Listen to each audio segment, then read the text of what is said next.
Hey everyone, welcome to Andrew RPG, the massive 2D continuously simulated game.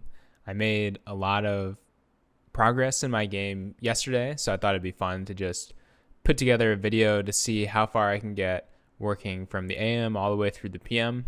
A lot of stuff to show, so let's get into it. Bright and early, working on some roof art. Honestly, don't know what possessed me when I was making the one on the left. Looking at the roofs in game now, and when you hit them with a torch, they disappear. All right.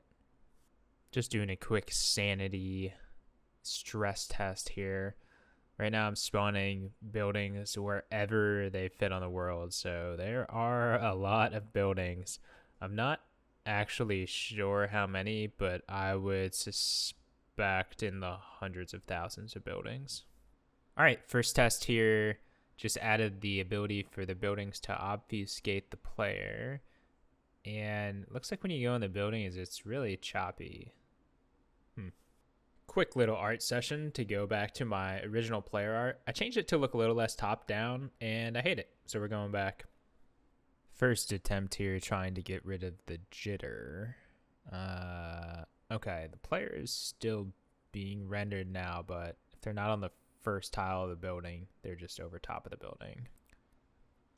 Okay, I've got the rendering sorted out now, at least the depth part of it. But I'm not sure what to do with the roof when you go inside of the building, because if I just fade it away, then it's hard to tell that you're in a building. I'll have to think about that a bit more. Okay, so I've just added support so that you should only be able to enter and exit buildings through the entrance tile. So right now my player movement, I let the player get to the very edge of the tile that they're currently on before I stop them, and it just kind of looks, I was okay with it when it overlapped animals, but when it overlaps the edge of the building like this, it looks pretty bad. So I think I'm going to change it to just stop you at the edge of the tile. All right, I pretty much know this is going to look bad, but I set it up so when you go inside of a building, it fades. Yeah, I mean, obviously I don't have the ground tiles set yet. They're just still set to grass, but I think it's going to be weird being inside and just seeing different ground tiles. Okay, I took a little break and I drew some ground tiles just to see what this looks like, but this is not going to be good. Okay, not as bad as I thought, but yeah, it feels weird because you don't know you're in a building. Whoops. Okay, follow-up thought here. What if I don't fade the building completely? I'm gonna let this cook a bit. I want to take a quick step back and just talk about why buildings are such a complicated thing to program in my game, or really just anything that the player can enter in general. In a traditional game that's relying on physics, you can just throw up 4 walls and a roof, and that'll naturally confine the player to a certain space. More complicated games will load or unload the insides of buildings as you go to enter them. But because my game is continuously simulated all the time, I can't rely on physics to do everything for me. That'd be too costly. And I can't load and unload the insides of buildings because then everything inside of them wouldn't be simulated all the time. So I just need to be really clever about how I implement buildings and what it actually means to be a building so I don't accidentally hose my performance. Okay, so I've just changed it so the player's movement, you're always confined to the tile that you're on if you're going to move into another tile. Yeah, I don't really want to admit how long this took me to fix. This was kind of a pain. Also, just running around now, my lighting is choppy all of a sudden. It certainly was not like this before. It seems really weird. What is going on? Oh, goodness. Okay. It's fixed. It's fixed. I was so scared for a second. Just took another little art break to touch up the roof, trying to get the torches working. Little bug here, we're drawing some stuff inside the house. Okay, got the torches working now, so they're actually making fire. I also updated my fire to always move in the direction of the wind. If I'm going to have the people inside of these houses be blacksmiths, they will certainly need a hammer to strike the anvil with. Okay, first test spawning stuff inside of the building. So there should be an anvil in here. Perfect. All right. That's simple enough.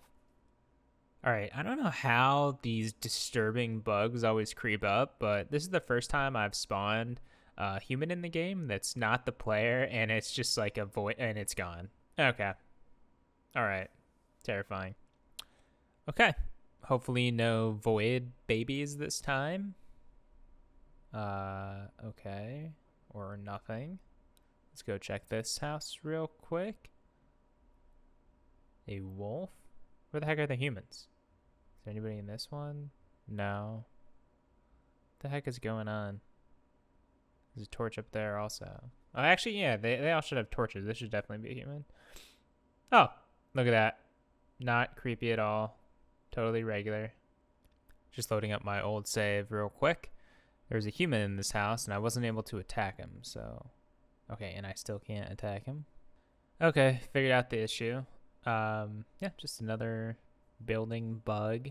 So I should be able to hit him now. Just loaded it back up. That's right. Get smoked, nerd. If anyone's curious what the most expensive process in a massive simulation like this is, it is the underlying water simulation between all of the tiles on the ground. This is my first attempt at making a nice particle effect from when the hammer hits the anvil.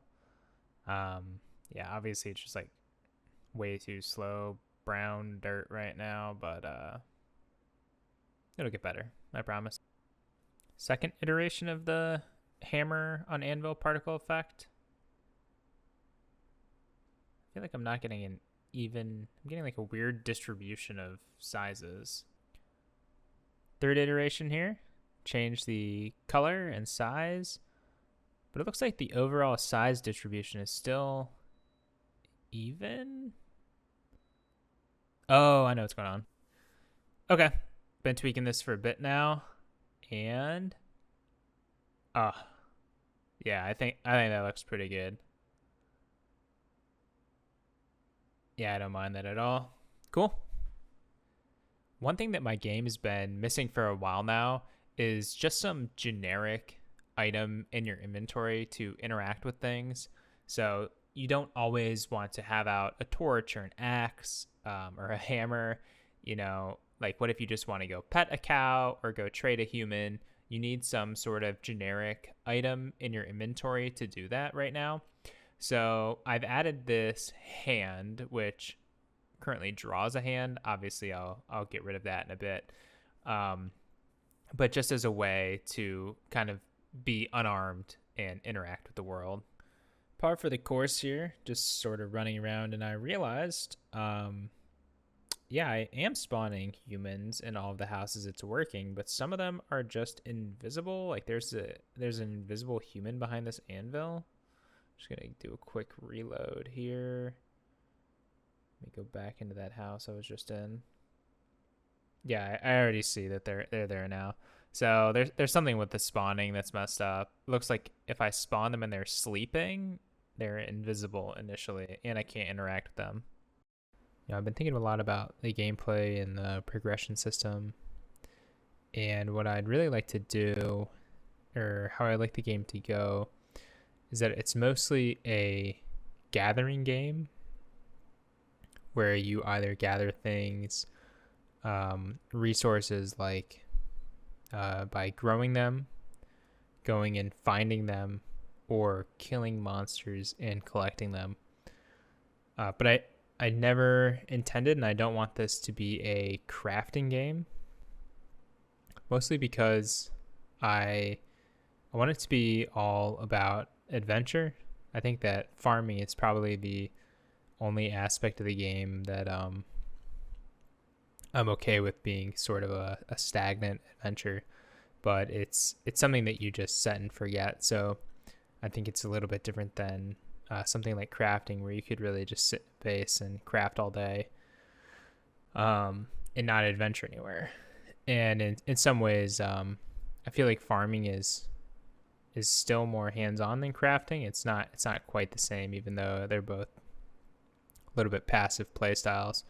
But then once you go and collect things, the player needs some way to use what they've collected to progress. And I'm not just going to have the player go collect, great swords and jewelry and stuff like that, and just go put it on and that's that. Because then like what's the purpose of things like ore and wood and meat, etc. Well, I guess meat, you cook it and eat it. But I want the main sort of progression to be finding other humans in the world and trading them.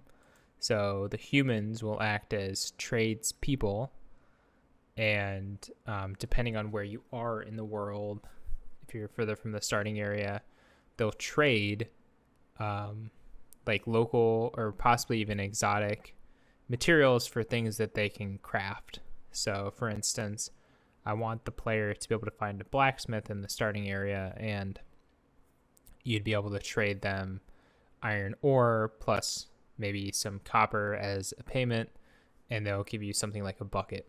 And that would be how the player goes about acquiring buckets. And I suppose blacksmith is probably the big one. They'd also be able to supply you with armor and weapons.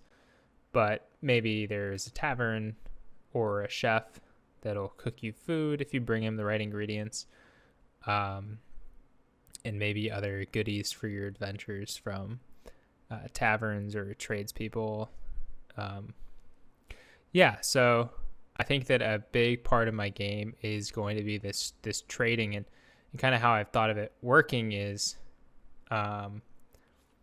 you every time you find a person, they'll have sort of like 3 recipes that they'll offer you. And then, if you have the stuff for them, you can grab it. But if you don't, maybe you just remember where they are and you can come back and trade them later for those 3 recipes. But it'll encourage you to not only gather things, but then also travel and find people.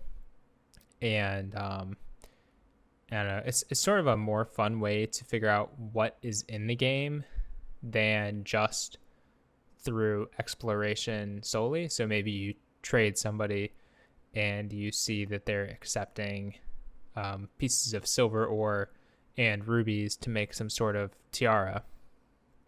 And maybe you didn't even know there was rubies in the game. So you'd have to go find the rubies, and, it kind of gives you a new goal, a new adventure to go conquer, and then you can get the tiara and see what it does. Or maybe you didn't know there was silver ore, or you've been holding on to silver ore and you didn't know what to use it for. Stuff like that. I also think that, like, when you kill things like cows, they should drop some consistent items and maybe some like secondary rare material. Like cows could maybe drop hide, and maybe you could maybe you could find somebody that sells you shears, and then you go shear the sheep to get wool. And to get the shears, you would need to bring them iron or copper or tin or something. Yeah, so I think that's a more interesting progression system than like sitting in a crafting bench and making stuff. Kind of to, what the heck, there's a human out here. I've just added humans to all the buildings, so I haven't actually seen them in the wild kind of exploring. You literally play as a human, so they kind of have everything that you have. They just have, not very sophisticated AI. That's funny to see them wandering around. But yeah, I think... I don't want to ramble on too much here, but trading is going to be a big one. So I think that's what I'm going to set up next, just like a very basic trading interface. I want it to be consistent. I want it to be predictable. Oh, and I remember my last train of thought was that to make it sort of convenient for the player, what I plan on doing is, instead of just having these, like, there's just like, for testing purposes, there's sort of just like houses sporadically like sprinkled around the map. But instead I would set up something like a town where you stumble upon a town, you get it all at once. You get a blacksmith, you'll get a tannery, you'll get a tavern, and you can go check out all the recipes that they have available, and like what they trade for. And then additionally, just sort of how the game is going so far, I think that I could really get to a point where the offerings are like very modular. So there wouldn't just be like an iron sword and a steel sword and a gold sword. You could have like very modular items, like a fire iron sword, or like a fire great sword, ice gold sword, and the different echelons of metal would have different effects, as well as the like types associated with them. Maybe you could have like a sapphire sword that has some ice effect. I haven't really thought too much about combat in the game. Most of the things you fight right now can't really fight back with you, or they don't fight back with you. So, okay. So I started to make my trade menu, but it was just very tedious. So I've gone ahead and added IMGUI support to my project. So yeah, now we can do things like this, where everything in my trade menu is hooked up to a variable in the IMGUI, and then I can just set up the trade menu how I want it to, and then I'll export these settings and actually save them as what the trade menu will look like in game. But yeah, this lets me iterate much faster than how I would have had to done this without this. Okay, it is now way past my bedtime, and I'm super tired, but we're going to test the trading right now. Okay, and the trade menu is not coming up. Another little building bug. Trade. Okay, that's it. I can finally go to sleep. There we go. So yeah, so you trade them. They show you everything that's in their inventory and what they'll trade for. And then some other day I'll actually let you press the button and do the trade. And that's everything that I coded yesterday. So if you made it this far in the video, I just want to say thanks so much. I would really appreciate it if you like the video and subscribe if you want to see more. And yeah, keep on going. Thanks so much. Bye.